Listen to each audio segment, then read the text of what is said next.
there, my horror friends. This is AJ Horror Reviewer, here to give you a new horror movie review. And this is a brand new film that just came out for rent on Prime and Vudu, and I'm gonna review it for you so you don't necessarily have to watch it, or you definitely have to watch it. Go ahead and hit that subscribe button if you don't mind, and leave a comment below if you like. I'm going to get into the movie Night Shift from 2024. This one's an hour 22. Rotten Tomato gave it 29%, but don't let that fool you. The fans gave it 93%. Still a very new movie. And Rotten Tomato, sometimes they're way off with their ratings, especially with horror. I rented this one on Prime for $6.99.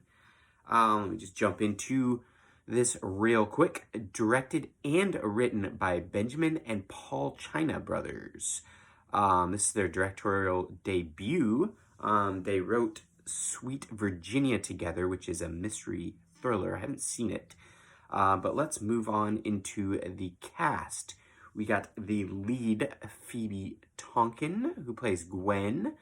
She was in Bait, the shark movie. I don't think it did that well. I haven't seen it. Moving on, we've got Madison Hugh, who plays Alice in this one. She was in the movie The Boogeyman from 2023. Which was a good one. I'd recommend checking that one out. I reviewed that one earlier this year. We got Lamorne Morris from Game Night and Barbershop Next Cut. He's not really in too many horror movies, but I enjoyed his character in this one a lot. He plays Teddy. And that's basically the cast in this one. This is a Quiver distribution. So let me jump into what this one's about.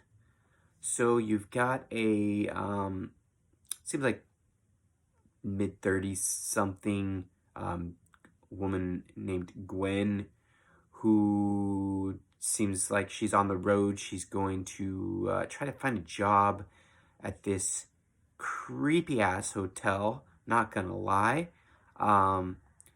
And so she gets there. I mean, she already called ahead to get the job for the night. And the owner kind of the owner, Teddy, is trying to play off like this hotel isn't that bad.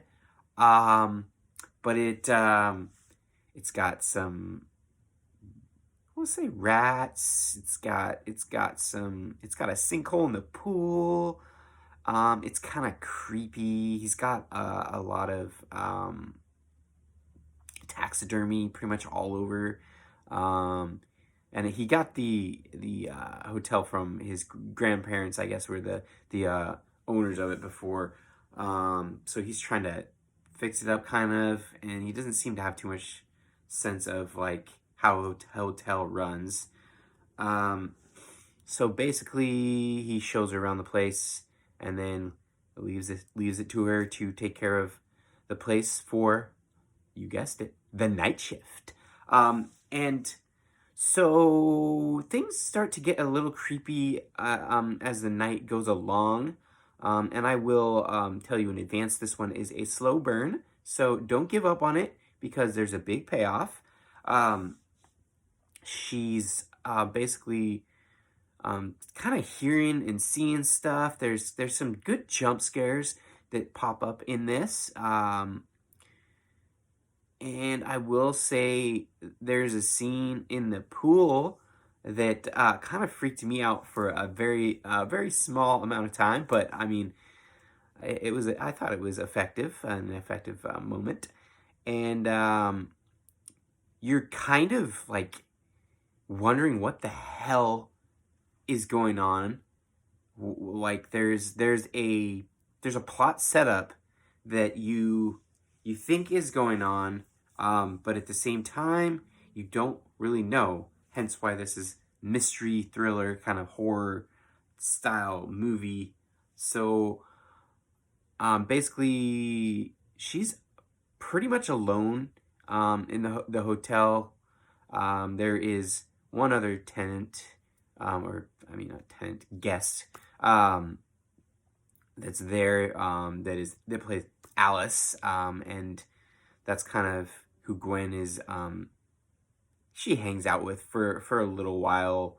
Um, just kind of to make her feel less scared, because she has some freak out moments that Alice kind of has to come in, calm her down, and Alice is actually running away from home, and because she hates her mom, and Gwen kind of comforts her with that because she's experienced this similar thing. Her parents passed, or her mom passed. She didn't really say anything about her dad, but I will say this takes a big turn, I guess, midway to later in the film. They play the creepiness of this really well. Basically, up until the moment you know what exactly is happening. Hopefully, I didn't give too much away. I feel like I didn't. Um, but that's about what I've got to say about this. I really think this is a really good flick. I would recommend it highly. It's not a gore fest. It's not a it's not a slasher really. It's a slow burn that has a good payoff towards the end, and I think it's well acted. The characters are not super fleshed out, but it makes for a really good movie to watch at night. And I hope you enjoyed this review. I'm going to be coming out with a little bit different of a video in the near future, so stay tuned for my videos, and I will see you soon.